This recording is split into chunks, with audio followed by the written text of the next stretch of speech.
153 pages of the confidential agreement between Moderna and the U.S. government. And it goes back to 2015. What? Jason, what was happening in 2015? Frankenstein coronavirus. That's right. The same time Dr. Barrick and Dr. Shi published their paper on the new Frankenstein coronavirus. In fact, let's skip down to page 104. It shows that the NIH and Moderna were collaborating with Dr. Barrick. Wow. His signature is on page 106 of the Material Transfer Agreement. But let's get back up to the top of the specific agreement. The NIH appears to be transferring the mRNA tech to Dr. Barrick. But look what they want to make clear. Quote, mRNA coronavirus vaccine candidates developed and jointly owned by the NIAID and Moderna. I'm sorry.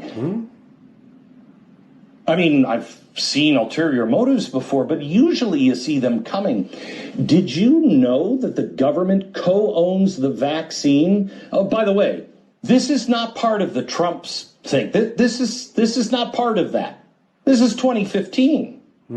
The same government that is now mandating its use owns the vaccine. All right, so I just wanted to document the continuing microwave pulses that we are getting hit with every day. And I'm noticing they are ramping up. On the 16th, they started at 9:11 at night until 9:11 in the morning. You see the pulse going from the east to the west coast. All right, boom, you see that? Those are NexRad stations. Each of those towers are 750 kilowatts, pumping out between 2.7 to 2.9 gigahertz in the microwave range. This is roughly the same frequency as your microwave oven, and it has the same cause and effect relationship. This was 12 hours long that they held this pulse while we slept. And look at all the other anomalies that are happening here on the screen. Look at what's going on in Texas. All right, you see that big blast?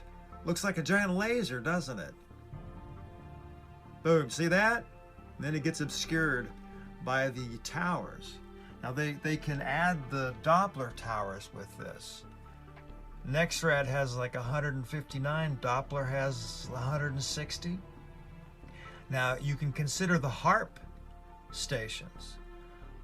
There's 33 of those, but they don't show up on this satellite. This covers the microwave range. This is a NexRad feed. All right. Now here's where it gets worse.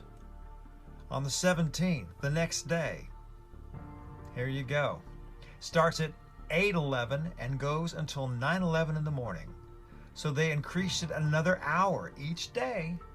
So this is 13 hours we're getting hit with these frequencies. All right. You go to the 18th.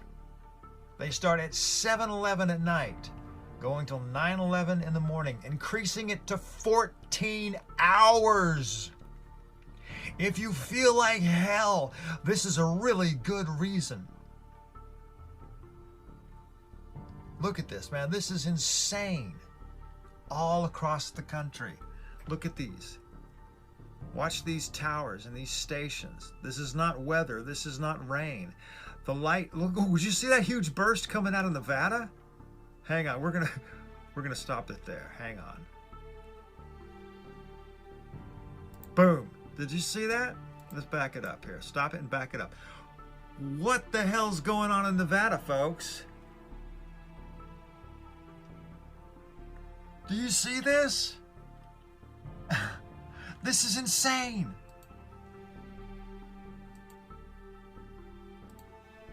All right, now when you see the pulse subside, all right, you see that?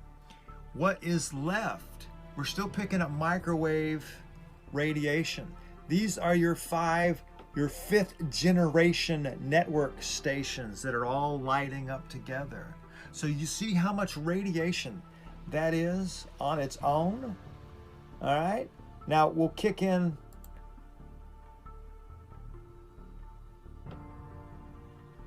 See the pulses from the stations? All right. You see that? How it's radiating from the central points? Those are towers. Those are stations. This is not a natural anomaly. And regardless of what excuse they give us for doing this, the cause and effect relationship of being radiated with this frequency causes serious damage. This scientific study here, PMC 7309322, if you want to look it up yourself, on the NCBI Governmental Scientific National Library of Medicine and Center for Biotechnological Information. There you go. Could microwave irradiation cause misfolding of peptides? The answer is yes. All right. Microwaves have been experimentally shown to affect the folding dynamics of peptides and proteins. Do you understand the significance of that? Because this is the core of what causes neurodegenerative disorders such as Alzheimer's, Parkinson's, Huntington's, and Creutzfeldt-Jakob disease, as well as certain cancer types.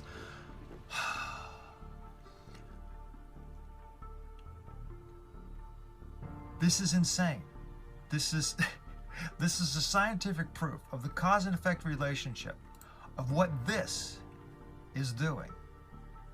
Okay? It causes cancer. This affects the hydrogen molecule. It breaks the van der Waals bonds, which is the weak electromagnetic field that holds the double-strand helix together on your DNA. All right? When you break your DNA, you get all kinds of problems, all kinds of failures. Cancer can be one of them. Neurodegenerative disorders can be another. CJD, Creutzfeldt-Jakob disease, is also called mad cow. If you do a search, you'll find there's a lot of this coming about now. Cows are innocent, okay? The other thing we need to talk about here is this creates massive electromagnetic fields. All right, if you took any of the injections or the medications that contain any magnetite nanoparticles such as hydroxychloroquine and such, you could be affected by this. This could cause what they call self-assembly, which is a fancy word of making the magnets stick together. Okay? When they get into your bloodstream, they will eventually stick together because they're magnets. But this will force them together with a magnetic field. And this can be used as a clotting or stroking agent. Do you see where I'm going with this?